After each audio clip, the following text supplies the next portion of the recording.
députés au scrutin du 25 juillet 2013. Dans cet arrêt rendu public ce 12 août 2013, la Cour constitutionnelle valide ainsi les résultats des élections législatives du 25 juillet dernier.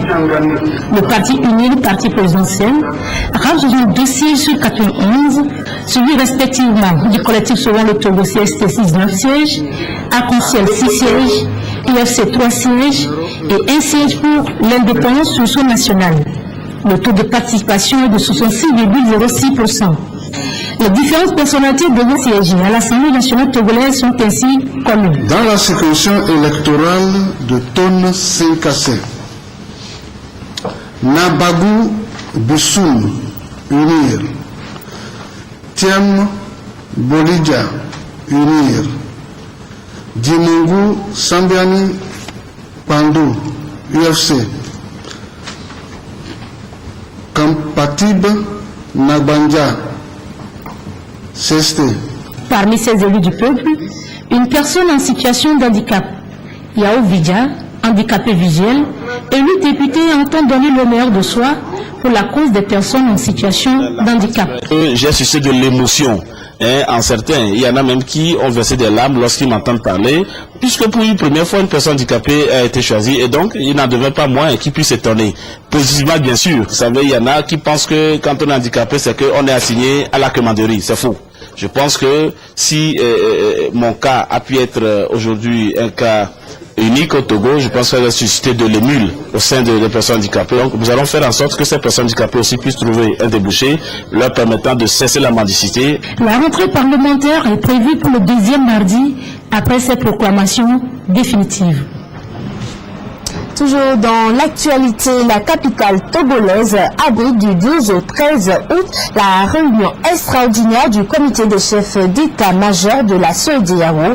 Il va être question au cours de ces 2 jours pour les participants d'échanger et de partager leur expérience pour le renforcement de l'intégration régionale dans le domaine de la défense et de la sécurité.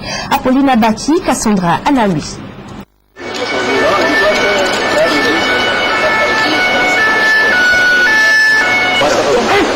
Honneur militaire alloué au chef d'état-major de la CEDEAO.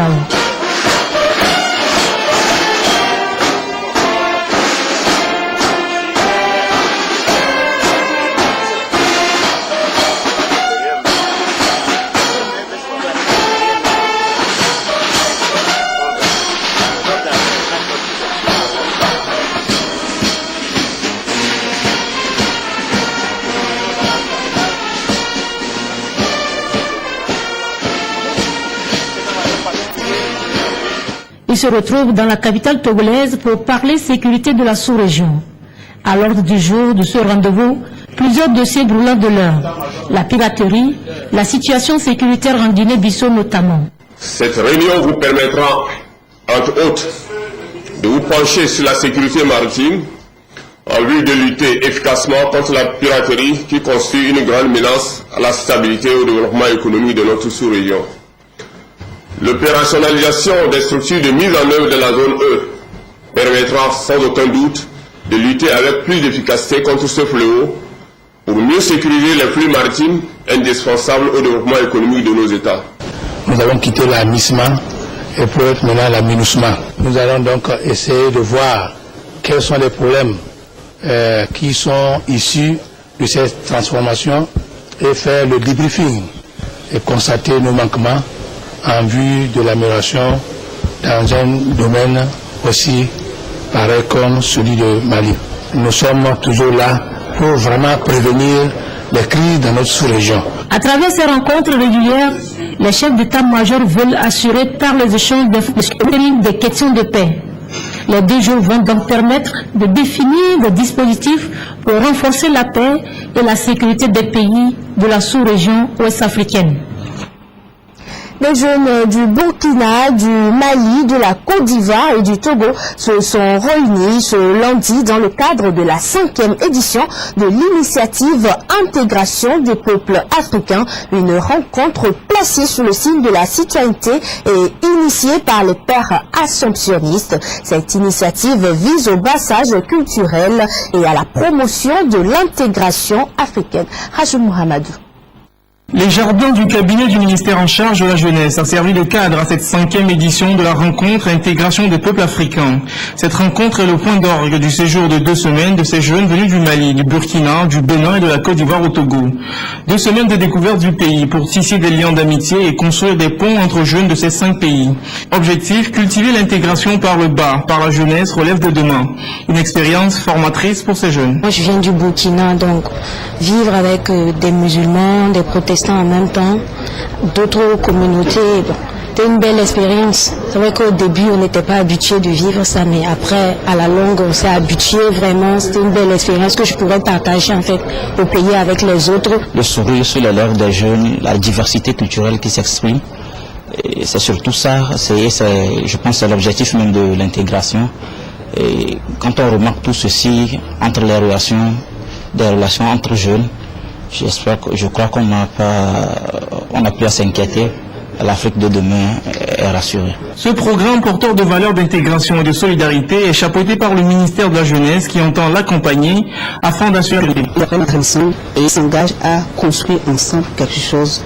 Et donc ça les oblige à partager des valeurs communes, la valeur d'acceptation de l'autre, la valeur de solidarité, de partage et de travail. Notre ministère s'est engagé à accompagner l'initiative parce que nous pensons que réellement elle contribue au renforcement de la paix et de la stabilité dans nos pays et dans la sous-région. Initiateur du programme, le père Jean-Paul Sagadou du Burkina se félicite du chemin parcouru depuis 2009. Lorsque nous avons lancé cette initiative en 2009, à vrai dire, on ne savait pas le chemin que ça va faire. Et effectivement, au bout de 5 ans, on se rend compte que de nombreux jeunes de notre sous-région ont pu être sensibilisés à la notion même d'intégration africaine. En reconnaissance de l'appui du ministère de la Jeunesse, les jeunes ont offert un cadeau symbolique au ministre, qui elle n'a pas non plus grillé la politesse, en annonçant un financement de 2 millions de francs CFA au programme.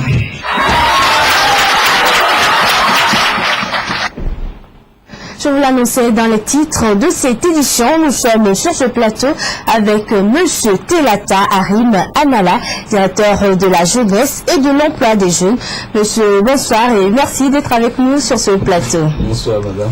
Alors, quelle est la justification du thème de cette journée? Je rappelle, jeunesse et migration, faire bouger le développement. Il faut dire que le thème a été choisi par les Nations Unies, notamment le secrétariat général des Nations Unies. Et autour de ce thème, le secrétaire général des Nations Unies a adressé un message. Et lorsque nous regardons de près ce message, nous relevons 3 aspects. Le thème vise donc à conscientiser les acteurs, y compris les dirigeants, les associations de jeunes, les jeunes eux-mêmes, sur le phénomène et ses causes. Et il s'agit également d'attirer l'attention des acteurs sur les conditions de vie des jeunes migrants dans leur pays d'accueil ou de transit. Et il s'agit également d'attirer l'attention sur la contribution que les jeunes migrants peuvent apporter au développement de leur pays d'accueil ou de départ. Et donc sur le respect des droits des jeunes migrants dans leur territoire d'accueil. Alors, Monsieur Anala, comment se présente le phénomène de l'immigration chez nous au Togo comparé à la situation au Sénégal, par exemple, et d'autres pays de l'Afrique subsaharienne? Oui, je crois que pour ce qui concerne notre pays, pour dire sincèrement, nous n'avons pas des données spécifiquement sur la migration des jeunes. La situation, on ne peut pas véritablement donner dire des chiffres qui concernent la migration des jeunes, mais le simple fait de remarquer les jeunes, on se rend compte que de plus en plus les jeunes ont cette ambition d'aller au-delà des frontières du pays.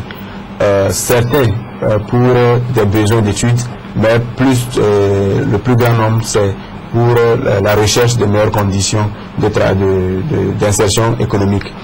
Et nous dirons que pour notre pays, le phénomène, c'est vrai, comme je le disais, on n'a pas des chiffres spécifiques, mais lorsque nous prenons la région proche des frontières du Bénin, et dans la région centrale, très souvent on a des cas de jeunes qui essayent d'aller vers le Bénin, vers le Nigeria, comme des immigrés. Et quelles sont les approches pour retenir ces jeunes au pays et qu'est-ce qui est fait dans ce sens au Togo? Oui, dans tous les cas, il faut retenir qu'il y a plusieurs causes à l'immigration des jeunes. Ailleurs, ce sont les conflits sociaux ou pour des besoins d'études. Et ça, pour notre pays, on a aussi des jeunes qui vont à l'étranger pour étudier. Et plus particulièrement, ce qui concerne les jeunes de notre pays, c'est, comme je le disais tantôt, c'est la question de l'emploi. Le chômage pousse les jeunes à aller chercher mieux ailleurs. C'est-à-dire, ils se font une illusion pour dire on va chercher ailleurs. Et donc, pour nous, comme on a perçu que c'est le problème de chômage qui est la cause principale de cette aventure, il faut le dire, c'est une aventure, parce que les conditions que les jeunes vivent une fois arrivés dans les pays qu'ils ont imaginé Eldorado, les conditions sont des conditions quelquefois pénibles, déplorables. Et donc, comme c'est le phénomène du chômage qui amène les jeunes à quitter le territoire, nous, au niveau du gouvernement, au niveau du ministère chargé de la jeunesse, nous avons pensé qu'il fallait donc s'attaquer à la question de l'emploi des jeunes. Et en termes d'initiatives, vous allez voir toute la panoplie de programmes et projets que le gouvernement, à travers le ministère chargé de la jeunesse, mais aussi bien à travers l'ANPE et d'autres partenaires, développent. Le programme de volontariat national, c'est une bonne partie des jeunes. Aujourd'hui, c'est plus de 3000 jeunes et bientôt une nouvelle vague de 750 jeunes va commencer. Vous allez au niveau du programme aide, c'est 1 million de jeunes. Vous allez au niveau du projet d'appui à l'insertion professionnelle des jeunes artisans, c'est au-delà, en 2 ans, on a 2000 jeunes qui ont été accompagnés. Il y a les programmes qui touchent à l'approche haute intensité de main-d'œuvre pour donner de l'emploi temporaire aux jeunes, histoire de leur permettre d'accéder à des revenus qui puissent leur permettre de rester sur place. Mais au-delà de tout, nous savons que ça, ce sont des mesures actives, mais au-delà de tout, nous faisons la promotion de l'auto-emploi. Et c'est ce qui justifie que le Fonds d'appui aux initiatives économiques des jeunes a été rendu opérationnel cette année. Et je crois que cela va permettre à ces jeunes qui ont des initiatives de trouver le financement qui, depuis longtemps, a constitué un problème pour les jeunes entrepreneurs. Alors, merci M. Telata Analad pour ces précisions. Je rappelle que nous étions avec M. Telata Analad, directeur de la jeunesse et de l'emploi des jeunes. La journée internationale de la jeunesse, c'est ce lundi, comme nous venons de le dire. Cette année, le thème mondial retenu pour cette célébration, je vous le rappelle, est jeunesse et migration, faire bouger le développement. Pour marquer l'événement également, le ministère du Développement, à la base de l'artisanat, de la jeunesse et de l'emploi, a initié une séance de causerie débat, séance couplée de remise de kits de formation aux jeunes artisans de certains centres de formation. Amen Assignon. C'est du matériel de formation, d'informatique et ludique qui a été offert ce lundi à un échantillon de jeunes artisans à l'occasion de la Journée internationale de la jeunesse. Un don du ministère du Développement à la base au centre de formation des jeunes en vue de renforcer leurs capacités.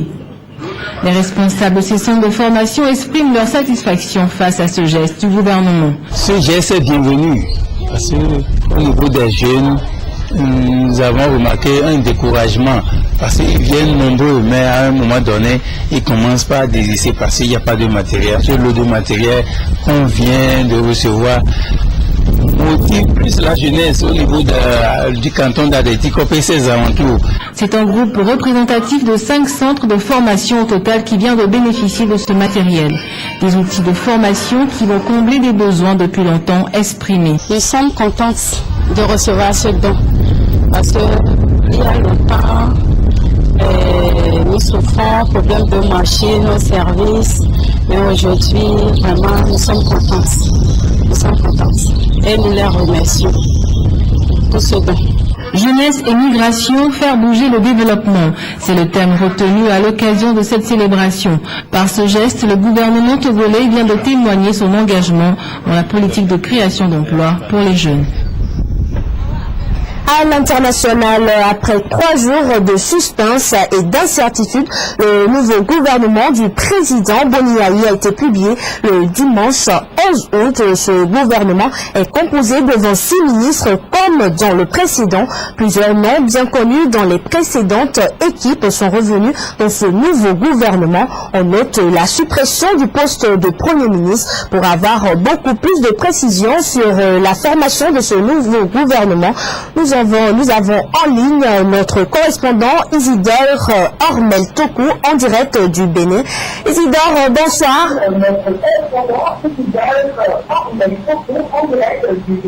Isidore, bonsoir.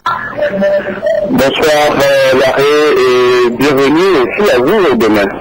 Alors, comment est-ce que les Béninois ont accueilli la formation de ce nouveau gouvernement?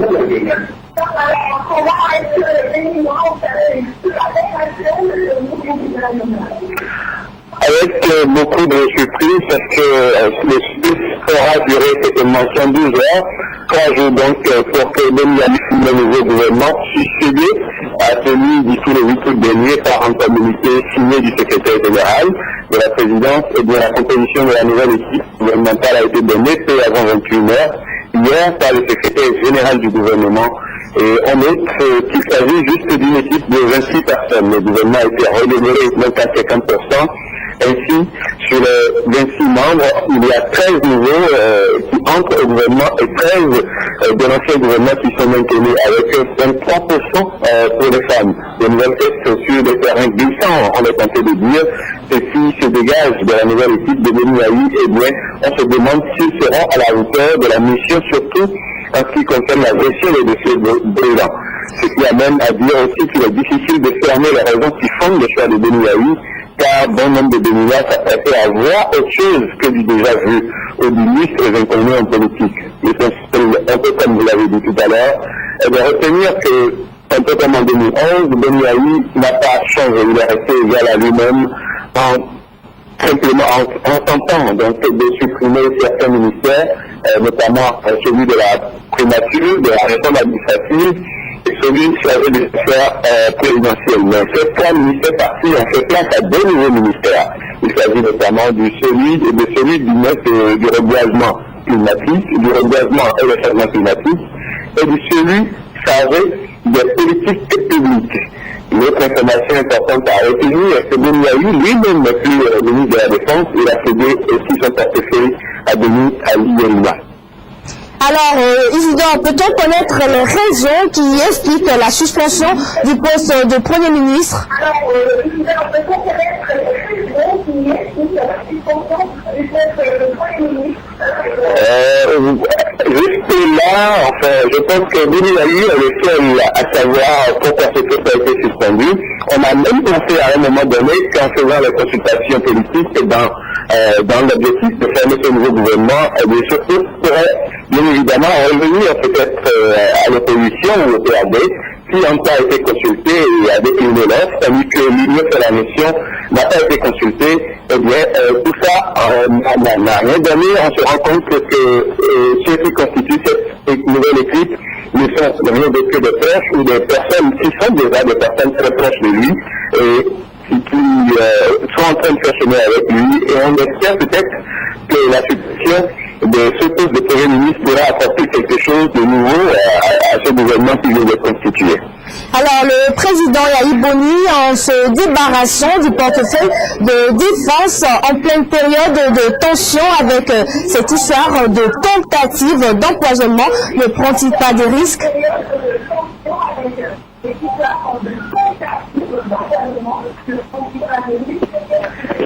Est-ce qu'il prend des risques? Oui ou non? Vous savez, cette histoire de tentative d'empoisonnement fait couler encore de beaucoup d'encre et de salive ici au Bénin et ailleurs d'ailleurs, puisque jusque-là, on attend encore la date du 18 septembre qui est fixée donc par le tribunal au niveau de Paris pour pouvoir se prononcer sur ce dossier. Mais vous savez déjà que ce dossier, par rapport à ce dossier, il y a déjà eu 2 non-lieux au niveau de la justice béninoise. Donc, qu'est-ce que ça donnerait? On attend de voir encore. Maintenant, est-ce que c'est un risque qu'il prend? Il est le seul à savoir, puisqu'il a décidé entre-temps lui-même de se rattacher directement à ce poste de ministre de la Défense. Bon, si le FED a pris en plus un ancien préfet, en fait un préfet du Babou à Libéry, notamment de Yuma, qui est un proche de lui, eh bien il a des raisons, ou il a des raisons qui sont particulières à lui. Alors Isidore, une dernière question se place, comment est-ce que les Béninois envisagent-ils l'avenir avec ce nouveau gouvernement? Toutes nos excuses pour la ligne. Isidore? En toute sincérité, un peu comme je vous l'ai dit tout au début, pour beaucoup de gens, c'est des jeunes qui sont venus pour beaucoup d'entre eux sur les terrains glissants. Parce que quand on regarde un peu le profil de ceux-là qui aujourd'hui occupent ce poste ministériel, eh bien, on se rend compte que le profil ne cadre pas forcément avec le ministère qu'ils occupent aujourd'hui. Donc, si on peut dire que Ndiaye a voulu vraiment saisir l'occasion de la dissolution de son gouvernement pour décrisper l'atmosphère très tendue qui règne dans le pays depuis les dernières grosses affaires, on sait au moins désormais qu'il a voulu évoluer son équipe par l'opposition à travers le PRD, mais qui a décliné l'Est. Mais jusqu'aujourd'hui, beaucoup de questions se posent encore. Qu'est-ce que ça pourrait apporter en moment des administrations sur des terrains qui sont très peu maîtrisés par ces derniers? Merci. À l'instant, nous étions avec Isidore Ormel-Toku, notre correspondant au Bénin. Il nous a entretenu sur le gouvernement formé par le président Yahi Boni. Toujours à l'international, fin de dépouillement des bulletins de vote au Mali. L'attente se poursuit, mais les accusations de fraude fusent. Le camp de Soumaïla Cissé accuse celui de son adversaire, Ibeka, de fraude massive et d'intimidation. Accusation rejetée par les partisans d'Ibrahim Boubacar Keïta, qui appellent au calme tout en accusant le candidat Soumaïla Cissé d'être un mauvais perdant. Pour plus de détails, nous avons en ligne notre correspondant Sekou Tangara, le directeur de l'information de Africable en direct du Mali. Bonsoir Sekou.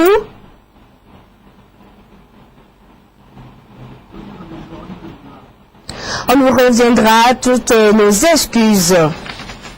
Alors, on retourne au Togo avec ce camp de basketball pour les jeunes filles et garçons de 12 à 18 ans. C'est ouvert ce lundi à Lomé, organisé par la Ligue de basketball Lomé Golf avec le soutien de l'ambassade des États-Unis au Togo. Lomé Basket Academy Camp a été initié pour renforcer les techniques de base des jeunes joueurs. Et c'est un entraîneur américain basé en France, Tony William Davis, qui va conduire ce camp et les différentes formations prévues au programme. Ugatipo. Rehausser le niveau du basketball au Togo, c'est le premier objectif du camp de basketball dénommé Lomé Basket Academy Camp. Ce camp de basketball est destiné à tous les jeunes de 12 à 18 ans de Lomé de cette banlieue. Face à la presse ce lundi lors du lancement, le président de la Ligue Lomé Golf, initiateur de ce camp,